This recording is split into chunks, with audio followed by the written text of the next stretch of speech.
Neste vídeo vamos continuar a falar sobre a utilização de Photoshop, nível básico, e vamos aprender aqui uma técnica importante que devemos ter sempre em conta quando vamos recortar imagens, porque queremos apenas uma pequena parte dessa imagem. E aqui vamos aprender como é que podemos fazer isso sem destruir por completo a imagem que nós temos original.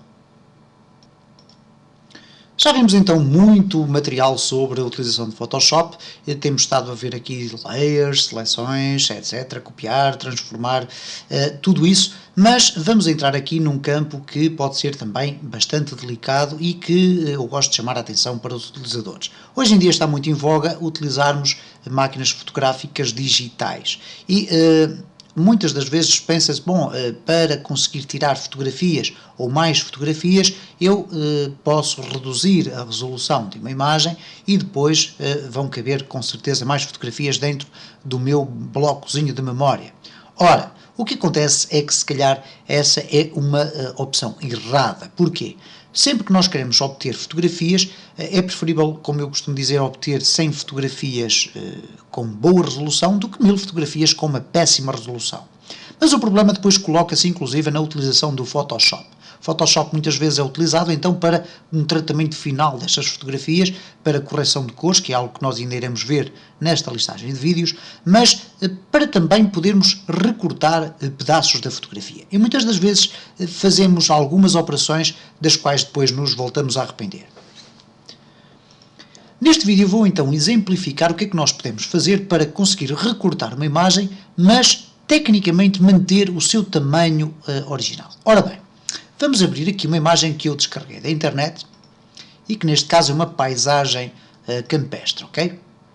Vamos aqui abrir, é uma imagem relativamente pequena, mas que me vai permitir explicar aquilo que eu pretendo. Ora, vamos imaginar que esta fotografia seria uma fotografia grande, vamos aqui colocar até o Ctrl 0 para ampliar, e ela é maior do que isto, portanto, se nós colocarmos aqui 100%,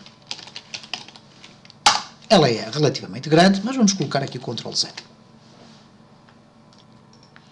E vamos partir do pressuposto que nós queríamos fazer aqui um recorte nesta imagem para que ela fique mais pequena. Bom, estarão a pensar, bom, eu posso aqui então selecionar aqui com o método da seleção e depois fazer aqui um recorte qualquer. Ok, é possível fazer-se isso, é possível, mas eu vou dar aqui uma dica muito mais interessante. Não vamos utilizar as ferramentas de seleção, vamos utilizar esta ferramenta que aqui está, que é o Crop Tool. E o Crop Tool basicamente permite o quê? Eu vou fazer aqui Ctrl D.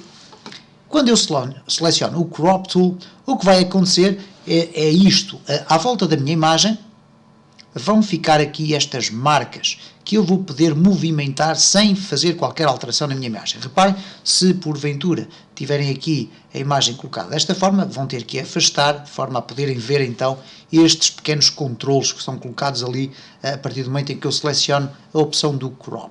E o Crop funciona da seguinte forma. Estão a ver, tem aqui também um conjunto de opções, relativamente às quais algumas delas nós já vamos falar. E eu vou aqui redimensionar da seguinte forma. Da mesma forma que eu uso nos marquis, eu posso selecionar aqui, mas reparem o comportamento desta ferramenta. À medida que eu vou selecionando, ela vai centrando aqui no meu espaço de trabalho o espaço da imagem que vai ser cortada, ok? E vamos imaginar que eu queria colocar ali a casinha daquele lado, ok, muito bem, e queria só ficar com este pedaço da imagem.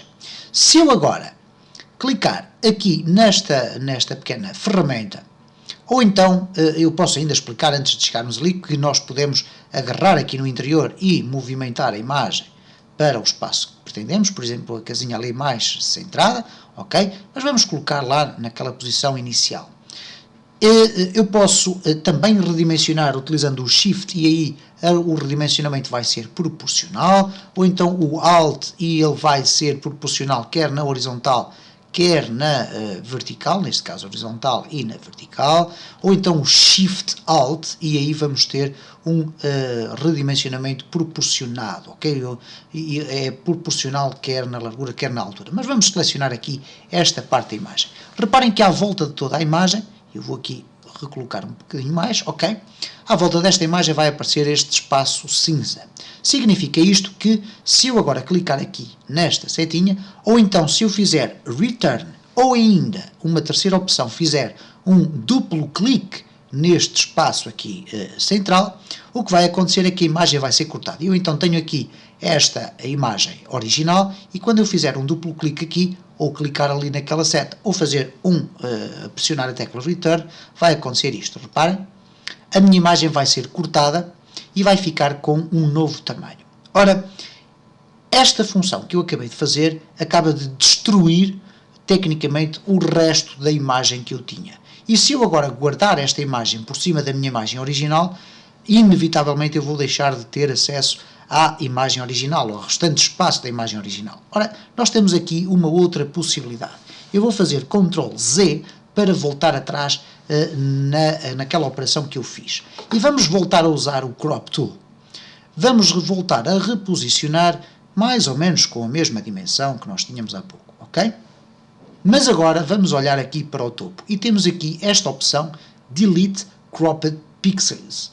Ora, o Delete Cropped Pixels vai fazer o quê? Quando eu acertar que é este o tamanho da imagem que eu quero, automaticamente esta opção vai apagar toda a restante parte da imagem e, portanto, aquilo que normalmente se designa por canvas, que é o tamanho original da minha imagem, vai ficar reduzido. No entanto, reparem o que é que acontece se eu retirar daqui esta opção. E agora vamos optar por esta aqui, que é semelhante ao duplo clique ou ao Enter. Eu vou clicar aqui, vou aceitar, mas vai acontecer um aspecto muito interessante. A imagem vai ficar com este tamanho, mas agora reparem como eu posso movimentar a minha imagem e, tecnicamente, o que aconteceu foi o seguinte. Eu alterei apenas com o meu Crop Tool, alterei o tamanho do canvas, ok? O tamanho da minha imagem original. Não o tamanho do meu layer, porque se repararem, o layer está selecionado, eu vou afastar ligeiramente. Se eu pressionar a tecla Ctrl, vão reparar que eu tenho aqui uma imagem que é substancialmente maior do que o espaço do meu canvas, ok? Quando eu falo em canvas, falo no tamanho da minha imagem original, aquela que eu posso criar aqui com File, New, e depois definir aqui em termos de largura e altura. E, portanto, desta forma, eu posso gravar agora uma imagem com formato JPEG, etc., que vai apenas ter este aspecto, mas, na realidade, se eu gravar o ficheiro em extensão PSD, o ficheiro do Photoshop, ele vai manter a imagem original, que me vai permitir, por exemplo, tirar outro tipo de perspectivas, ou, por exemplo, só a parte do céu, etc., etc. E, portanto, este é um aspecto muito interessante do Photoshop e que nós devemos sempre procurar usar dentro da medida do possível, uma vez que ele nos pode poupar alguns dissabores no futuro.